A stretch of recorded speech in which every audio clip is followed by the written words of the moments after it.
आप सभी को मेरा नमस्कार। मैं हूं पी.के. साहू। मेरे YouTube चैनल में आप सभी का स्वागत करता हूं। जितने भी पुलिस विभाग के अभ्यर्थी एवं साथी हैं, आपको ये राजपत्र तो पता चल गया होगा, आप देख भी लिए होंगे, नियम भी आपको सारी पता होगा।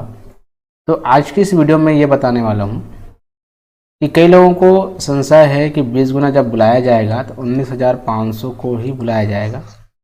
तो 19,500 में हमारा रैंक आएगा कि नहीं आएगा, और कितने लोगों को बुलाएगा और किस प्रकार से बुलाएंगे, क्योंकि इसमें आरक्षण जो निकला हुआ है वो 58% के हिसाब से निकला है, और जो कोर्ट ने है वो 58% को निरस्त कर दिया गया है। और अभी छत्तीसगढ़ में 76% को लेकर के चल रहा है, और कुछ जगह जो है 50% के आधार पर भर्तियाँ शुरू हो रही है।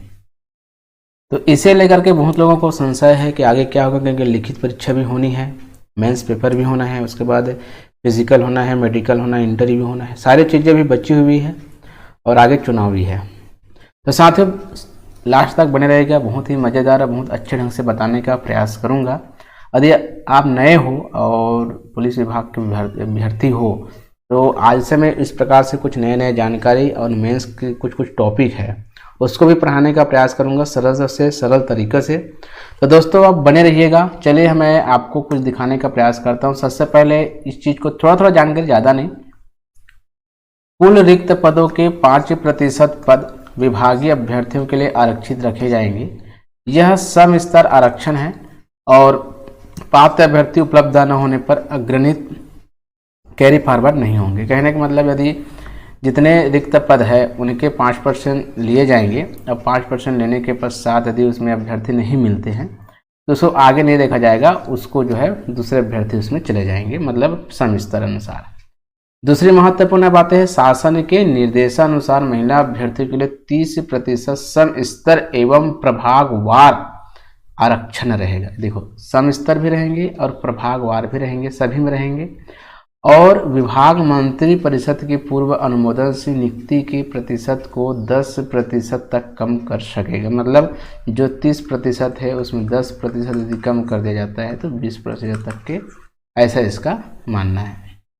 ठीक है, तो ये सारी चीज़ें, दो चीज़ तो आपको समझ में आ गया होगा। तीसरी चीज़ जो सबसे ज़्यादा इम्पोर्टेंट है मेंस के लिए, यहाँ पे देखिए, यहाँ पे जो प्रारंभिक लिखित परीक्षा जो हुई है उनमें एक मेरिट लिस्ट बनेगी और तैयार की जाएगी, जिसमें विज्ञापित रिक्त पदों के केवल 20 गुना अभ्यर्थियों को ही मुख्य लिखित परीक्षा में सम्मिलित होने हेतु प्रवेश पत्र जारी किया जाएगा।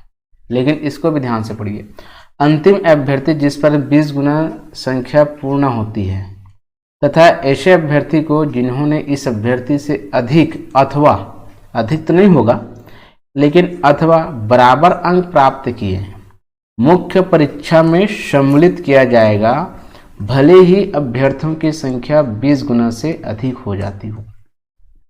इसका अर्थ ये है कि यदि कोई अभ्यर्थी 20 गुना, मान लीजिए आपको 10 पोस्ट है और इसके 20 गुना करते हैं तो 200 होता है। तो 200वां नंबर के मान लीजिए यहाँ पे 100 नंबर लाए हैं और इसके नीचे के भी 100 नंबर लाए हैं, तो ये 201 हो गया। तो इसको भी लिया जाएगा क्योंकि ये समान अंक है। ऐसे कितने भी अभ्यर्थी क्यों ना हो, जो समान अंक वाले रहेंगे उन सभी को मेंस में शामिल किया जाएगा, ऐसा इसमें लिखा हुआ है, चाहे उसका प्रतिशत या गुना 20 गुना से अधिक क्यों ना हो। तो साथ ही आपको बताना चाहूँगा, सबसे बेस्ट मुझे यही लगा आप सभी के लिए, और बड़ी अच्छी बधाई के पात्र हो सभी, और खुशखबरी आप सभी के लिए। जब मैंने जो आपका देखें कंबाइंड मेरिट लिस्ट निकला है, जिसमें जनरल, एसटी, एससी और ओबीसी का जो कंबाइन जो निकला हुआ है, जिसमें एक्स सर्विसमैन है, आपका विभागीय है, एक्स सर्विसमैन तो कम मिलेगा लेकिन विभागीय अभ्यर्थी बहुत ज़्यादा है, लगभग समझ लीजिए से 600-700 तो होंगे ही होंगे लगभग, जो है ना, उनका भी इसमें है, तो उसका 5% लिया जाएगा।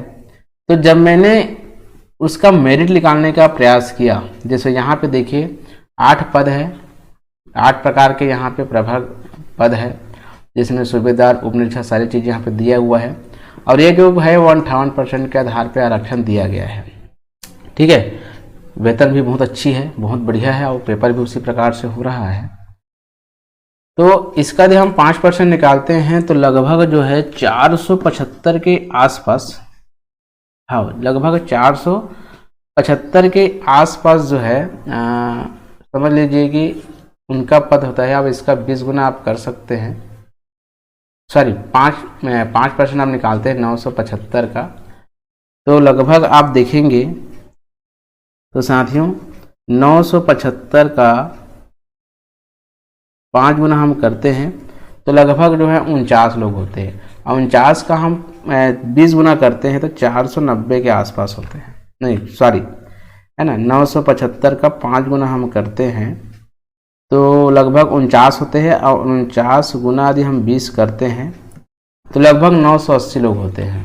980 लोग 20 गुना, लेकिन 980 लोग यहाँ शायद ही होंगे, ज़्यादा से ज़्यादा 500-600 लोग होंगे, 500-600 लोग होंगे, तो उनका तो 20 गुना से कम निकलेंगे, लेकिन जितने भी आए होंगे लगभग आप देख सकते हैं 5 गुना कितना होता है 49, और उसमें लगभग जो है 500-600 लोग होंगे, तो पर्याप्त कैंडिडेट मिल जाएंगे मान के चलिए इसके लिए, लिखित के लिए। तो आगे चलते हैं, यहाँ पे देखिए कुल जो पद है जो निकला हुआ है 58% के आधार पे है। अब कुल पद यदि 50% के आधार पे निकाले, 76 मैंने इसलिए नहीं किया है क्योंकि 76 अभी चल रहा है, उसका कुछ अता पता नहीं है, लेकिन 50% को कोर्ट ने मान लिया है कि आप 50% के हिसाब से निकाल सकते हैं, इसलिए मैंने निकालने का प्रयास लिख दिया है यहाँ पे। दोस्तों जो मैंने रैंक बनाया है, रैंक कि यूआर का रैंक, एससी का रैंक, एसटी का रैंक, ओबीसी का, जिसमें महिला और मुक्त दोनों हैं, वो मैंने इस प्रकार निकालने का प्रयास किया है, चाहे वो 58% के आधार पर निकाल दिया जाए, कैसे भी हो, या 50% के आधार पर निकाल दिया जाए। अरे दोनों के आधार पर भी निकालते हैं, या इसके आधार पे या इसके आधार पे, तो भी रैंक मैच खाएंगे। मैंने इस प्रकार से निकालने का प्रयास किया है। और यदि 76% के हिसाब से निकालते हैं तो ये जो रैंक मैं बता रहा हूँ वो बिल्कुल मैच नहीं खाएगा, केवल 58 और 50% के आधार पर ही ये रैंक मैच होने वाला है। तो यहाँ पे आप देख सकते हैं, सबको इंतजार रहा होगा यहाँ तक आने के लिए, तो आपको पता होगा कि क्या लिखा गया है कि जो प्रारंभिक परीक्षा हुई है उनमें 20 गुना को बुलाया जाएगा, लेकिन ये भी कहा गया है कि यदि 20 गुना के अंतिम अभ्यर्थी का यदि नंबर और उसके बाद का नंबर बराबर हो तो उन सभी को ले लिया जाएगा। तो मैंने जब देखा तो निकालने का प्रयास किया तो 20 गुना से अधिक आ रहे हैं, मतलब मैंने देखा तो 35 से 40 गुना लोग इसमें आने की संभावना है। अब 975 का यदि हम 40 गुना भी करते हैं तो लगभग जो है 39,000 लोग जो है इसमें सम्मिलित होने वाले हैं। 39,000 लोग, ज़्यादा भी कह सकते हैं आप, कम नहीं होगा, इससे ज़्यादा भी कह सकते हो आप, यदि ये 20 गुना से अधिक और सम स्तर वाले को ले, क्योंकि आप देखेंगे प्रत्येक अंक के सामने यदि 103 और 106 के बीच देखें, लगभग आप देखेंगे कुछ इस प्रकार से, तो लगभग 1500 से 2000 लोग सम्मिलित है। उसी प्रकार से प्रत्येक अंक के बीच में 1500 से 2000 1500 लोग बिल्कुल है सेम अंक वाला, तो उसका रैंक भले ज़्यादा हो लेकिन नंबर तो सेम है, इसलिए उसको लेने की बात कही गई, इसलिए मैंने निकालने का प्रयास किया है। तो यहाँ पे समझिए, अनारक्षित में, मुक्त में जिसकी रैंक 7400 है और 7900 है, मैं अनुमानित बता रहा हूँ, यहाँ पे ध्यान दीजिएगा, कोई इनको अन्यथा ना ले।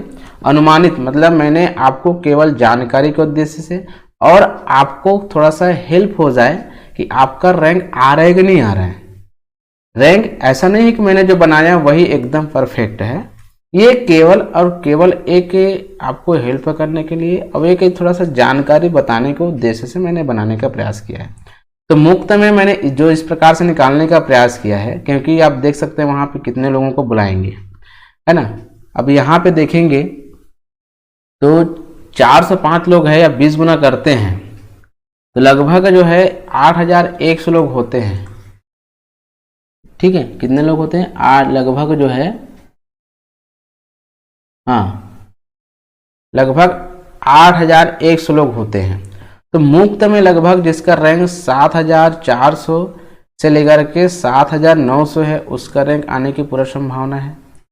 और उसके बाद महिला की बात करें तो महिला लगभग साथियों यहाँ पे महिला अभ्यर्थी, अब इस 405 में महिला अभ्यर्थी लेंगे और 8100 होता है, उनमें से 2430 ठीक है महिला अभ्यर्थी होंगे। तो महिला अभ्यर्थी जो होंगे उनका रैंक यदि इसके अंदर हो अनारक्षित का 28,800 से 29,900 तक, ये लगभग जो है मेंस में जाने की पूरी संभावना है।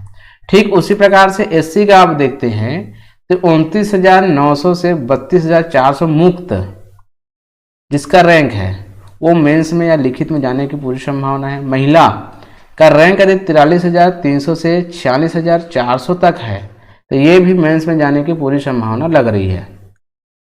और एसटी का देखें तो 32,441 से 35,000 तक के जिसकी रैंक होंगे वो मेंस में जाने के लिए या तैयारी कर लेना चाहिए इनको, या तैयारी करना चाहिए। महिलाओं का जिसका रैंक 51,197 से 53,500 तक के जिसके रैंक होंगे वो तैयारी करना चाहिए मेंस का। ओबीसी का आप देख सकते हैं मुक्त में 12,900 से 13,790 तक के जिसके रैंक होंगे मुक्त में, उसको तैयारी बिल्कुल करनी चाहिए मेंस का, रुकना नहीं चाहिए, तैयारी में लग जाना चाहिए। और महिलाओं का 36,000 से 37,500 तक जिसके रैंक होंगे ओबीसी महिला का, है ना, उनको जो है तैयारी करनी चाहिए।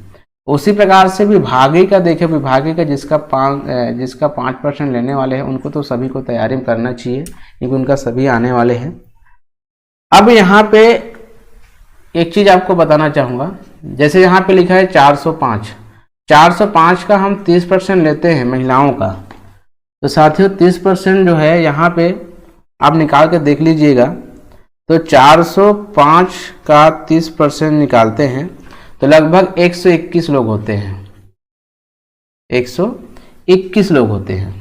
अब इसका 20% निकालेंगे तो लगभग 2,430 के आसपास महिला अभ्यर्थी बुलाना चाहिए, 20 गुना, है ना। उसी प्रकार से 115 में 30% हम लेते हैं तो लगभग 34 अब महिला होते हैं। उसी प्रकार से 318 में यदि हम 30% लेते हैं तो लगभग 95 लोग होते हैं महिला अभ्यर्थी।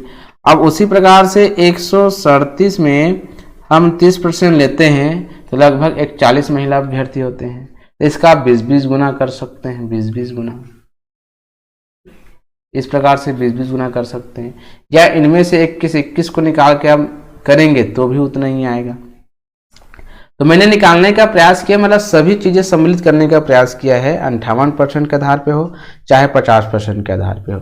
मैंने बताने का प्रयास किया यदि जिसका रैंक इसके आसपास आ रहे होंगे तो उनको बिल्कुल तैयारी करनी चाहिए, मतलब इस प्रकार से आप देख सकते हैं मैंने रैंक बताने का प्रयास किया, सारी चीज़ों का ध्यान रखने का प्रयास किया है। हो सकता है आगे पीछे भी हो जाए क्योंकि हर कोई एकदम परफेक्ट नहीं होता, ये केवल आपको थोड़ा सा आगे की तैयारी करने के लिए मैंने बताने का प्रयास किया। तो दोस्तों ये वीडियो कैसा लगा, जानकारी कैसा लगा, यदि अच्छा लगे तो लाइक कमेंट शेयर अवश्य करें, सब्सक्राइब करना ना भूलें और ज़रूर बताएं ताकि आगे का वीडियो में भी आपको जानकारी के देने के लिए बनाता रहूं। तो दोस्तों आज के लिए इतना ही, थैंक यू।